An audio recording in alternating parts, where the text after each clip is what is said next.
കോഴിക്കോട്ടേക്കാണ്. കോഴിക്കോട് നിന്ന് ദീപക് ധർമ്മടം ചേരുന്നുണ്ട് ഇപ്പോൾ വിവരങ്ങളുമായി.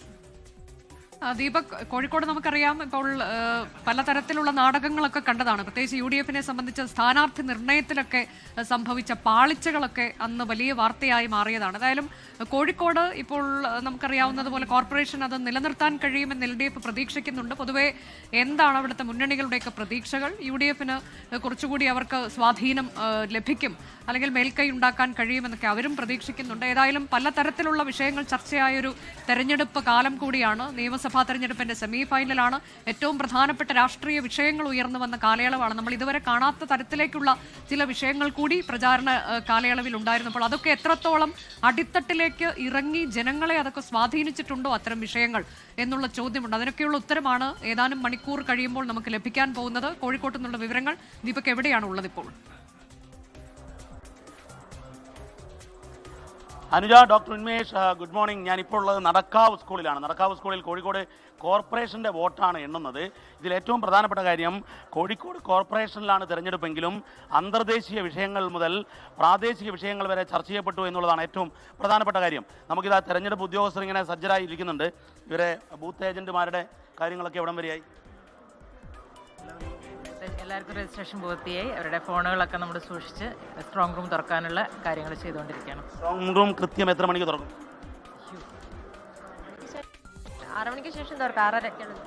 സ്ട്രോങ് റൂം തുറന്നു കഴിഞ്ഞു. സ്ട്രോങ് റൂം തുറന്ന് ഇപ്പോൾ ഈ ബാലറ്റ് ബോക്സുകൾ ഇപ്പോൾ പുറത്തേക്ക് കൊണ്ടുവരികയാണ്. അതിൻ്റെ ദൃശ്യങ്ങൾ നമുക്ക് കാണാം. ഇതാ അവിടെ ഈ പോളിംഗ് കൗണ്ടിംഗ് ഏജന്റുമാർ അവിടെ സജ്ജരായി നിൽക്കുന്നുണ്ട്. മറ്റൊരു പ്രധാനപ്പെട്ട കാര്യം, അനുജ ചോദിച്ചതുപോലെ ഈ രാഷ്ട്രീയ പോരാട്ടം വളരെ കൃത്യമായി നടന്ന മേഖലയാണ് മലബാർ. അതിലെടുത്തു പറയേണ്ടതാണ് കോഴിക്കോട്. പാലസ്തീൻ മുതൽ പാലത്തായി വരെ, ശബരിമല, അങ്ങനെ നിരവധി വിഷയങ്ങൾ, SIR, എല്ലാ വിഷയങ്ങളും കോഴിക്കോട് കോർപ്പറേഷനിലെ ഓരോ ഡിവിഷനിലും ചർച്ച ചെയ്യപ്പെട്ടു എന്നുള്ളതാണ് പ്രധാനപ്പെട്ട കാര്യം. അതുകൊണ്ട് തന്നെ പ്രാദേശിക വിഷയങ്ങൾക്കപ്പുറം രാഷ്ട്രീയം തന്നെയായിരുന്നു കോഴിക്കോട്ടെ പ്രധാനപ്പെട്ട ചർച്ച. അതുകൊണ്ട് ഈ തെരഞ്ഞെടുപ്പിലെ ജനവിധിയും അത് രാഷ്ട്രീയമായ ജനവിധിയാണ് എന്ന് നമുക്ക് പറയേണ്ടി വരും.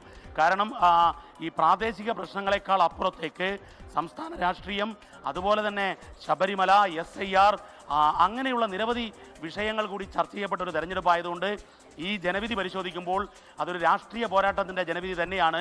ഒരു തദ്ദേശ തെരഞ്ഞെടുപ്പിലെ പ്രാദേശിക വിഷയങ്ങളുടെ വിലയിരുത്തേണ്ടി വരും. മറ്റൊന്ന്, പ്രതീക്ഷകൾ കണക്കുകളിലേക്ക് പോകുമ്പോൾ എക്കാലത്തും ഇടതുമുന്നണിയുടെ ഒരു കോട്ടയാണ് ഈ കോഴിക്കോട് കോർപ്പറേഷൻ. ഇക്കുറി ആ കോട്ടയിൽ വിള്ളലേൽപ്പിക്കുമെന്നാണ് UDF ആദ്യം മുതലേ പറഞ്ഞു തുടങ്ങിയത്. അതിലവർ കണ്ണുവെച്ചത് ന്യൂനപക്ഷ വോട്ടിലാണ്. ന്യൂനപക്ഷ വോട്ടിൽ SIR ഉൾപ്പെടെയുള്ള വിഷയങ്ങളിൽ ഒരുപക്ഷെ കഴിഞ്ഞ തദ്ദേശ തെരഞ്ഞെടുപ്പ് നടക്കുമ്പോൾ കേരളത്തിലാകെ ഇടതുമുന്നണിക്ക് അനുകൂലമായൊരു തരംഗമുണ്ടായിരുന്നു. കാരണം ഒരു പോസ്റ്റ് കോവിഡ് കാലഘട്ടമായിരുന്നു. മറ്റൊന്ന്, നാഷണൽ രജിസ്ട്രി, പൗരത്വ ഭേദഗതി നിയമത്തിൻ്റെ വിഷയങ്ങളുണ്ടായിരുന്നു. എന്നാൽ അത് കഴിഞ്ഞ് ഇപ്പോഴേക്കും രാഷ്ട്രീയമായൊരു പോരാട്ടമാണ്. അതായത് എല്ലാവർക്കും അനുകൂല സാഹചര്യങ്ങൾ ഏതാണ്ട് തുല്യവുമാണ്. കാരണം ഒരു ഭാഗത്ത് രാഹുൽ മാങ്കൂട്ടത്തിൽ വിഷയം വലിയ രീതിയിൽ കത്തി നിൽക്കുന്നു, മറ്റൊരു ഭാഗത്ത് ശബരിമല, SIR, ഇങ്ങനെയുള്ള വിഷയങ്ങളെല്ലാം നിൽക്കുന്നൊരു ഘട്ടത്തിലാണ് ഈ തെരഞ്ഞെടുപ്പ് എന്നതുകൊണ്ട് തുല്യമായ രാഷ്ട്രീയ പരിഗണനാ വിഷയങ്ങൾ മൂന്ന് മുന്നണിക്കും വീതിച്ച് കിട്ടിയ ഒരു കാലഘട്ടം കൂടിയാണ്. അതുകൊണ്ട് കൃത്യമായ ഒരു രാഷ്ട്രീയ പോരാട്ടമാണ് ഇക്കുറി നടന്നത് എന്ന് പറയാൻ സാധിക്കും. ഈ പ്രാവശ്യം 76 ഡിവിഷനിൽ മുതൽ 56 ഡിവിഷൻ വരെ കിട്ടുമെന്നതാണ് ഇടതുമുന്നണിയുടെ CPIM-ന്റെ കണക്കുകൂട്ടൽ. എന്നാൽ UDF ആണെങ്കിൽ 30-ൽ കുറയാത്ത സീറ്റ് പിടിക്കും എന്ന് കണക്കുകൂട്ടുന്നു. ശരി ദീപക്, ഏതായാലും അങ്ങനെ പ്രതീക്ഷകൾ വെച്ച് പുലർത്തുന്നു മുന്നണികൾ കോഴിക്കോട് എന്നതാണ്.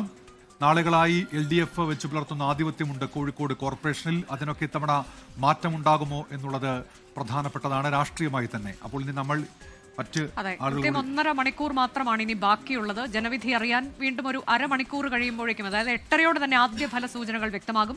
ലോകത്തെവിടെയായാലും ഏത് സമയത്തും 24 വാർത്തകളും ഓഗ്മെന്റഡ് റിയാലിറ്റി പാക്കേജുകളും എക്സ്പ്ലെയിനറുകളും വിശദമായി കാണാൻ ഞങ്ങളുടെ YouTube ചാനൽ നിങ്ങൾക്ക് സബ്സ്ക്രൈബ് ചെയ്യാം.